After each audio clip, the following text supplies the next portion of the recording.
Okay जी। सो ये basically यहाँ पे हमारे पास दो स्ट्रेट लाइंस थी, ए बी और सी डी, जिसको एक straight line E F intersect कर रही है और डिफरेंट एंगल्स क्रिएट कर रही है, राइट।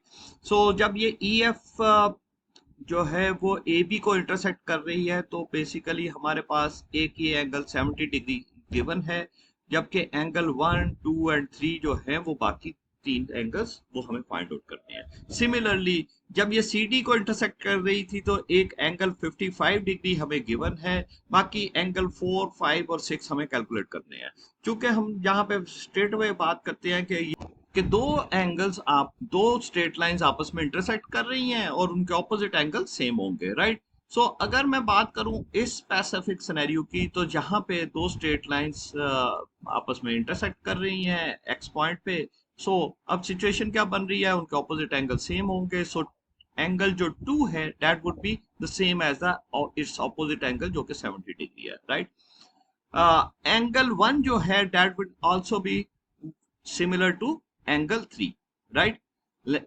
अब हम सिमिलरली अगर मैं सी डी को देखूं कि सी डी को जब ये इंटरसेक्ट कर रही है, तो एंगल 5 जो है उसकी वैल्यू एग्जैक्टली वो होगी जो उसके ऑपोजिट एंगल है जो कि गिवन है, जो कि 55 डिग्री। इसी तरह से एंगल 4 की वैल्यू जो है वो एंगल 6 के इक्वल है। सो हमने एंगल 5 को कैलकुलेट कर लिया, हमें फाइंड आउट हो गया वर्टिकली ऑपोजिट है, एंगल 2 वर्टिकली ऑपोजिट है, so they are same. Angle 1 angle 3 के इक्वल है। अब हम स्ट्रेट लाइन की बात करते हैं। अब स्ट्रेट लाइन में हमने बात की कि ओके सपोज मेरे पास ये स्ट्रेट लाइन है, ये ए बी की मैं बात कर लेता हूँ। सो ए बी चूंकि एक स्ट्रेट लाइन है और इस पे जितने भी एंगल्स होंगे उनका सम जो है that would be equal to 180 degree, और उसको ई एफ बेसिकली इंटरसेक्ट कर रहा था। जहां पे मैंने ए बी की बात की, तो ए बी का यहाँ ए दोनों ए बी ओवरऑल जो एंगल बनेगा दैट वुड बी 180 डिग्री। अगर हमें ये 70 डिग्री बताया गया है तो this one would be 110 degree, right. So straight away angle 1 जो है वो कितना आ गया, एंगल 1 जो है वो एंगल 3 के इक्वल है और वो 110 डिग्री है।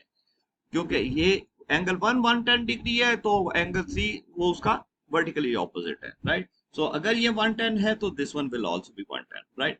अब हम दूसरी स्ट्रेट लाइन बेसिकली सीडी की हमने बात की, तो सीडी पे भी ऑब्वियसली उसका भी जो एंगल बनेगा सीडी पे वो 180 डिग्री होगा। एक एंगल हमें गिवन है जो कि बेसिकली 180 जो कि हमें 55 डिग्री है, और दूसरा एंगल क्या होगा, वो 180 में से उसको सब्ट्रैक्ट कर लेंगे तो एंगल 4 की वैल्यू आ जाएगी जो कि बेसिकली 125 डिग्री होगी, और एंगल 6 भी सेम वैल्यू होगी, राइट।